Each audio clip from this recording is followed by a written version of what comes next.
Hello, and welcome back to the Nearshore's Project Management Professional Certification Study Group.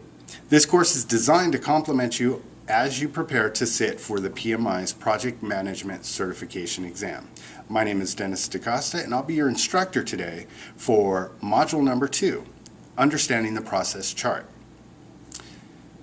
If you can recall, in Module 1, you learned about the introduction into project management. You learned about things like what are stakeholders, what is the definition of a project, what is a sponsor, what does a sponsor do, what is a matrix for an organization look like in terms of what a project management can and can't do, a project manager can and can't do.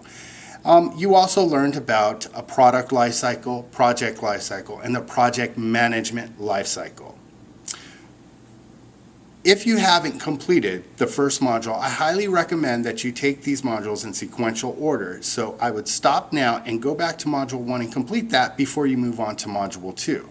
If you're ready for Module 2, let's go ahead and begin.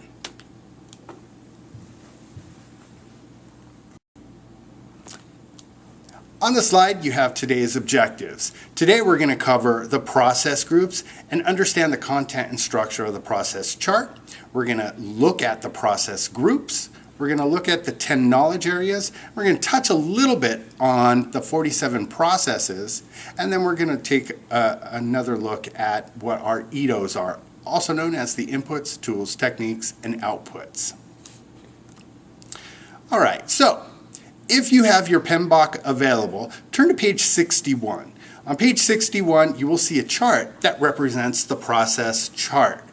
This is the foundation for the roadmap that a project manager will follow. Today, we're going to go through this, make sure you have an understanding of the key elements, and we're going to start by looking at the process groups. Up along the top, you'll notice there's initiation, planning, executing, monitoring, controlling, and finally closing. Those are your process groups. If we look along the left side, we'll see our knowledge areas, starting with integration project management all the way down to stakeholder management. Within each of those knowledge areas, they will have certain processes that fall within the process groups. So let me explain that a little better. If you're looking at page 61 or you're looking at the screen, for example, in the knowledge area, project scope management, look at the initiation process group. So it's basically an Excel grid. So you go from the right on project scope management under initiation. Notice it's blank. There's no processes that are to be completed within that knowledge area under that process group. But if we go to the right under the planning process group, we'll notice there's plan scope management, collect requirements, define scope, and create WBS. So each one of those items I read off represent a process. So notice to the right, we'll go to the right a couple of more spaces. Past executing to monitoring, controlling, you'll notice there are two processes for scope management under monitor and controlling. So that's really how you read your process chart. Across the top from left to right are your process groups. Down the first row on the right side, we have all our knowledge areas, and within the body of the process chart represents all the processes. A couple of key things to note here. Before you sit for your PMP exam, it is very critical that you understand the entire concept of the process chart. It's very important that you also have it memorized, so by the time you go to sit for the exam, you can recreate this process chart by memory.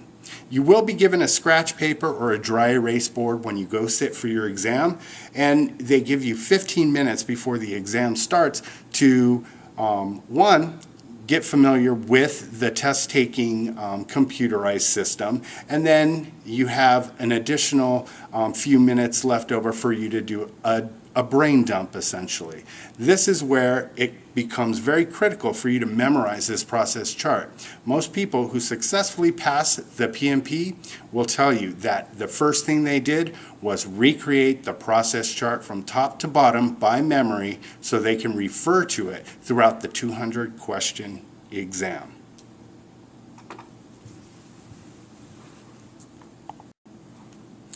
All right, so now that we've looked at just the overall frame of the process chart, let's go ahead and take a look at the process groups themselves, starting with the initiation and planning process group. So pretty easy to understand what happens in initiation. This is where you come up with a concept of what you would like to do for your project. You're initiating something. In the planning process group, that's where you take what you were working on in the initiation. After it becomes approved and decided, yes, this is a project that we're going to move forward on, you go to the planning section.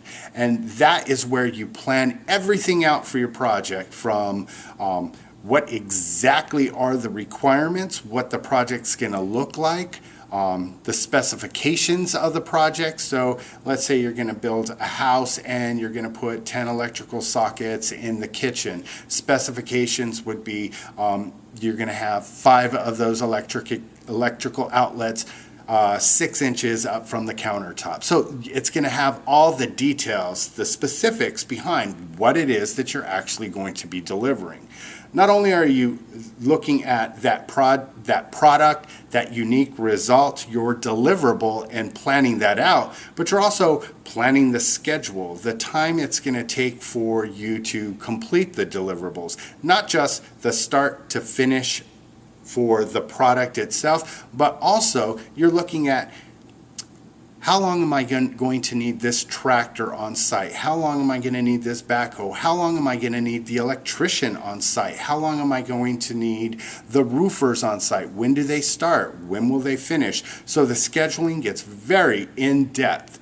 You're going to outline the costs here, what you estimate all the costs to be.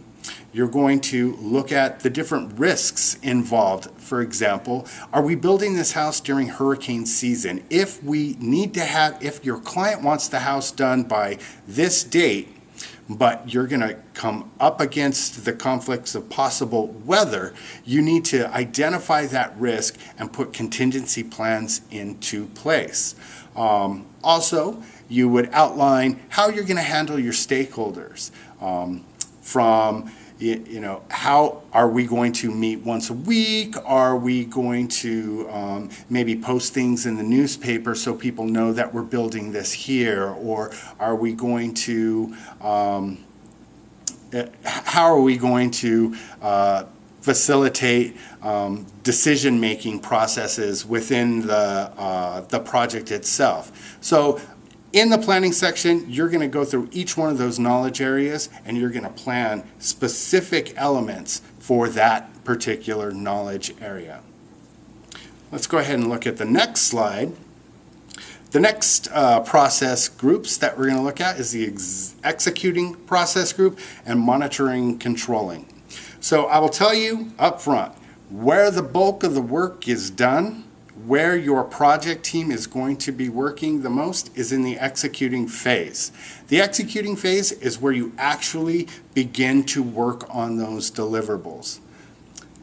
In the monitoring and controlling process group, this is where a project manager is going to spend their time looking over what work is being done, referring to the project management planning that was done in the planning section, looking at those documents, looking at the actual project plan, and comparing where you're at within in the work effort that you guys are your team is producing. So for example, if your team was scheduled to lay the foundation for, let's say you're building a house, lay the foundation, the cement foundation on Tuesday, and they actually didn't start doing that until Thursday, in the monitoring and controlling, one, you're looking at, well, why wasn't this risk identified? What was the problem that kept us from doing the laying the foundation? As well as, if we are starting a couple of days late, how does this impact our schedule? You're constantly monitoring and controlling all elements of your project and reporting that back. Okay, let's go to the last slide for our process chart. And this is going to talk about the closing process. This one is one of those Captain Obvious moments where closing process is really where you close your project. Not only is it closing a project, but if you remember back in Module 1 with talking about the project management lifecycle and also talking about project lifecycle, a project can be overlapping in terms of different elements of a project. So for example, if you're building a house, you could have one phase of your project could be the design and architectural concept of the house. Then it could be the procurement of the land piece. It could be a very elaborate process that each one of those phases built together comes up to one complete project. In the closing process group, the key thing to remember is that anytime you have multi-overlapping phases or phase-to-phase relationships, it's really important. You cannot close out your project or move on to the next piece of your project until you've closed out that particular phase. So the closing process group, that's where you're going to close out and review and make sure all the work that was supposed to be done on your project has been performed. So if you still have your book out and you're looking at page 61 of the PMBOK guide, let's take a look at these all 5 of these process groups in relation to the different processes that are out there. One thing that I want to point out and make sure that you notice this, and this will help you as you come to memorize this process chart, is when we look at initiation and we look at closing. Those are the only 2 process groups that have two processes within them and cover 2 knowledge areas. For example, in initiation, the initiation process group covers project integration management and also covers project stakeholder management. Only 2. So when it comes to memorizing, well, what goes into initiation, I want you to think of just those 2 knowledge areas, integration and stakeholder. And then on the same side, when we look at the closing process group, there are only 2 knowledge areas that fall under that process group. So there's initiation, where you close the integration project management, where you close the project, and there's also procurement management, where you close your procurements. So that's a quick tip to help you memorize your process groups. Remember, left side and right side, initiation, closing, there's only 2 knowledge areas. You're one step closer to having the whole thing memorized. All right, so now let's look at the 10 knowledge areas. On the screen, you should see integration, scope, time, cost. And I believe quality is up there as well. Each of these knowledge areas are really, really, really important to comprehend.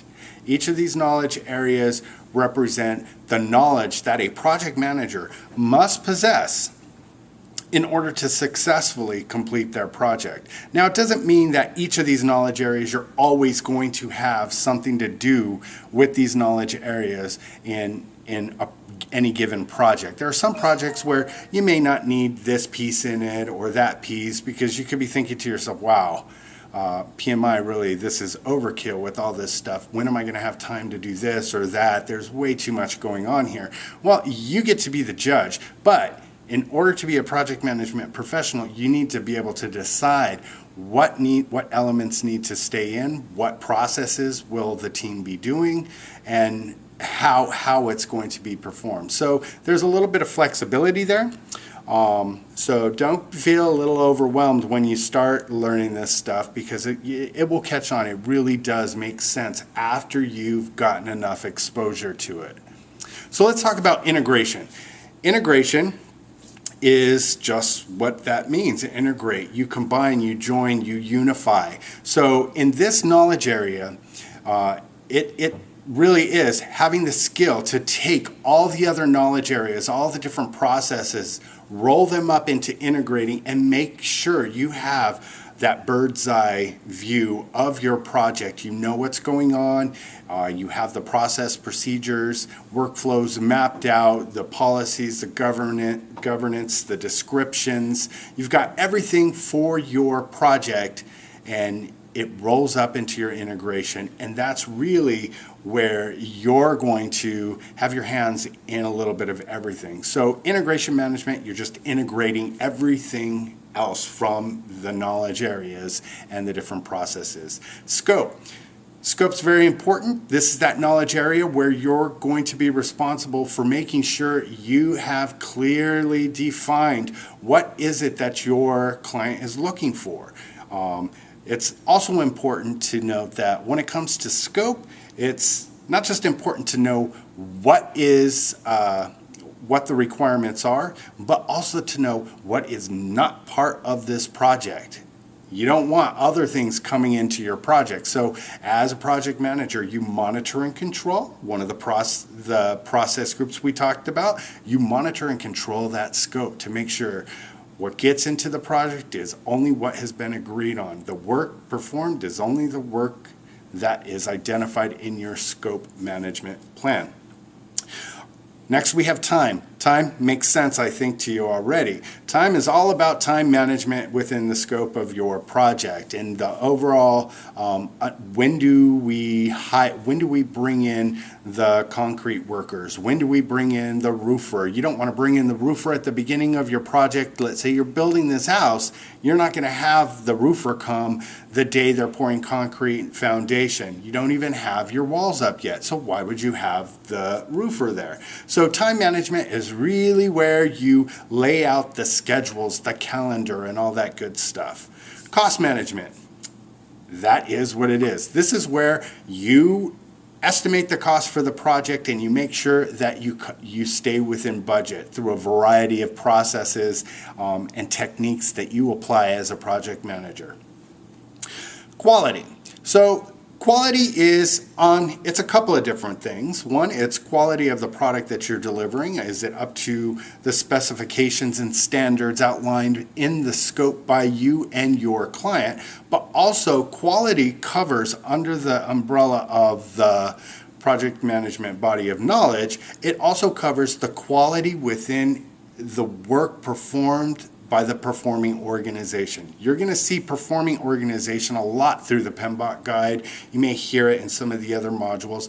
Just think performing organization. If I'm the project manager and my project team is together, we're the performing organization performing the project work. So when it comes to quality, not only are we looking at the quality of the product and the output of our work, but we're looking at the processes in which the project team is actually conducting the work. I'm going to look at that and I can say, are we doing this the most effective way? Is this the efficient way to get this done in a timely manner? So I'm applying continuous process improvement techniques to the actual work we're doing and how we perform it. So quality covers both product and the work and the method or approach to the work that you're doing. Anyway, we're going back to The 10 knowledge areas. Okay, so now on the next slide of the knowledge areas, we're going to start out with human resources and we'll round it off with stakeholder management. Human resources, very simple. It includes the processes to organize and manage and lead the project team. So it really takes a lot of leadership skills and understanding of management theory. That's an important concept that you'll get into when you get to that particular module during this study group. Communication.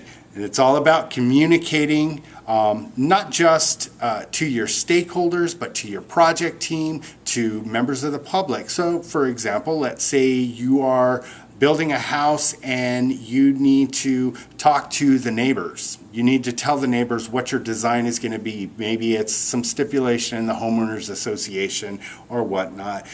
So communication is key to making sure that your stakeholders, those positively and negatively impacted by your project, are aware of what's going on, but also your project team knows what's going on. Risk. Risk is a very important part of the exam as well as the process groups here and the knowledge areas. In risk, you are identifying how are we going to approach issues that come up. What is the plan for approaching these issues? Then you're going to outline what are the known issues. Then what are the most likely issues? And in monitoring and controlling, you'll be looking at, okay, we planned this, we said if this happened, we were going to do this, did we do that, is it working? So you take a real flexible approach to how you manage your identified risk. Risks are very important. I guarantee you, you are going to have a lot of questions on risk management on your test. Next, we got procurement. Procurement's all about purchasing of resources outside the realm of your project team. So, for example, let's say my construction company and I'm running this project to build this house. We've got a roofer, we've got masonry people, we've got, just the people who hammer the 2x4s and do all that and lay the drywall and all that good stuff, but we don't have an electrician. So for this project, in order for us to meet the deliverable for our client and build this house, they're going to need some electricity. So what I'm going to have to do is I'm going to have to procure resources from outside my project. I'm going to have to hire an electrician. Procurement management is another area that has a lot of concepts to it. The key area is all about contracts. So on your exam, I guarantee you, it'll be a lot of talk about contracts and what is the most appropriate type of contract. So that's procurement management, all about procuring resources outside your team. Finally, we have stakeholder management. This is one of the most critical knowledge areas within your project. You'll see that there are some other knowledge areas that have a lot of work that needs to be done and it's really complicated. But without the right stakeholder engagement, you're never going to get far with your project. And odds are, if you don't have the right stakeholder engagement or know how to handle your stakeholders, your project's probably going to fail or not exceed or meet those needs of your client because they haven't been involved. So stakeholder management is really important, and I hear in 2016 PMI is really pushing that knowledge area, stakeholder management, within the exam. So pay a lot of attention to that area.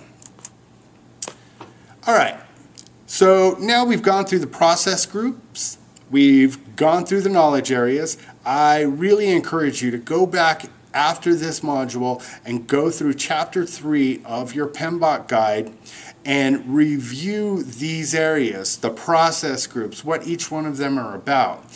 I've simplified and oversimplified in some areas to help you understand and grasp this concept a little better. The key thing here is you need to understand how PMI approaches those definitions and how they articulate in their dry sense, how they articulate their definitions within the PMBOK guide, because that's going to be important to know for the exam. That's how you're going to see this information on the exam. So let's talk a little bit about the 47 processes. We're not going to go into them in detail, but I am going to tell you, just like we talked about when we first looked at this process chart, and we are on slide 9 now. When we looked at the process chart, up across the top, you have your process groups. Down across the left-hand side, you have your knowledge areas. And in the middle, the body of your process chart, it represents the 47 processes. One thing to note, every process group has a process in it.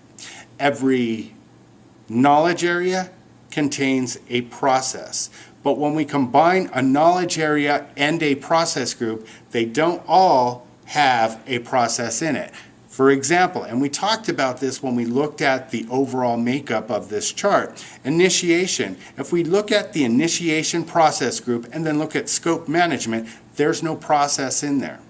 But when we look at planning and we look at project scope, we see that they have several different processes in there. So those 47 processes are unique to each knowledge area and unique to each process group. One tip I'm going to give you is, after you start becoming familiar with the sequence of the processes and how they're performed and what goes into each process and what comes out of each process, you'll start to see that pattern that the first one, you need to complete that one, and when you're done with that, you take that information and you start on your next process. So each one tends to feed into each other. Now, that's not happening 100% of the time, but a lot of the time, especially in the planning process group. Next thing about the processes that I want to talk about is the inputs, tools, and techniques. So the next two slides, slide 10 and 11, that outlines each of the knowledge areas and gives you a quick summary of those processes. I invite you to look at those, but you will definitely become more familiar with those as you go through the different modules. So next up, let's talk a little bit about the inputs, tools, techniques, and outputs. All right, so starting on slide 12, we're going to talk about inputs, tools, techniques, and outputs. This is really the mechanics behind each one of those processes. So quickly, I'm not going to read what's on these slides, but I'm going to give you instead just kind of a quick and easy way to remember what input, tools, techniques, and outputs are. So for example, say you want to make some cookies. Before you start making your cookies, you have your recipe and you have all the ingredients laid out in front of you. Those are going to be your inputs. You're going to take those ingredients and put them in a bowl. You're going to get a spoon, you're going to mix them up or use some kind of blender device or whatever. But you are going to take those raw ingredients, combine them in your bowl, mix it with your spoon, and out of that you're going to get your cookie dough for making cookies. So if we look at just that example, our inputs to this process of making a cookie would be all the ingredients. Our tools and techniques would be the bowl and the spoon and the action of stirring. The output would be the cookie dough. Remember, when I was telling you about the knowledge areas and giving you that little tip about the processes and how they tend to flow in a sequential order, that's what we're going to look at right now. So we've got our cookie dough. The inputs were our ingredients. Our bowl, our spoon is our tool and the technique of stirring it. The output was the cookie dough. We take that cookie dough, and that cookie dough, we roll it out and we cut out the shapes of our cookies and we put those in the oven and bake it for, let's say, 15 minutes at 375 according to Grandma's recipe. When that's done, we pull them out and we end up with our cookie. So our input for that was the cookie dough. The tools and techniques, we would need a pan, we would need the oven on a certain degree, the technique, leave it in there 30 13, 14, 15 minutes, take it out, then we have our end result, the output, which is the cookie. So you notice we started with ingredients, we mixed it up in a bowl, we had cookie dough, which was our output. That output then became cut out shapes of cookies. We put them in the oven. That is our tool and technique. And then the output, the end result, was the cookie we're looking for. That's it. That's what inputs, tools, techniques, and outputs are all about. It's really important that you understand each process has an input, a tool, technique, and output. Some of them are robust and have a lot of different inputs that go into it. Some of them have one or two. Tools and techniques could be maybe one or two, or it could be 20. Your outputs usually tend to be one or two different outputs. Some outputs are going to be required to move into the next process. Some of them are going to be required to complete a whole knowledge area. For example, if we look at scope management and we go to the monitoring controlling, there's validate scope and validate deliverables. Those two different elements will wrap up the scope management. So the outputs of that then would flow over, instead of in a what we call that, vertical up and down motion, they would go to the right into the close. They would feed into the close process, so you can begin closing out your project. So not always will the inputs, tools, and techniques and processes flow up and down. You may have some go to the right or to the left. But there really is they're all related in one way or another. So that takes us through the process chart. This is module 2. We went over the process chart. We went over the process groups, the knowledge areas, talked a little bit about processes. We talked a little bit about the inputs, tools, and techniques. In your next module, we will hit up the integration knowledge area. So please make sure you've read chapter 4 of your PMBOK guide. Keep taking those SkillSoft classes, and we'll see you next time.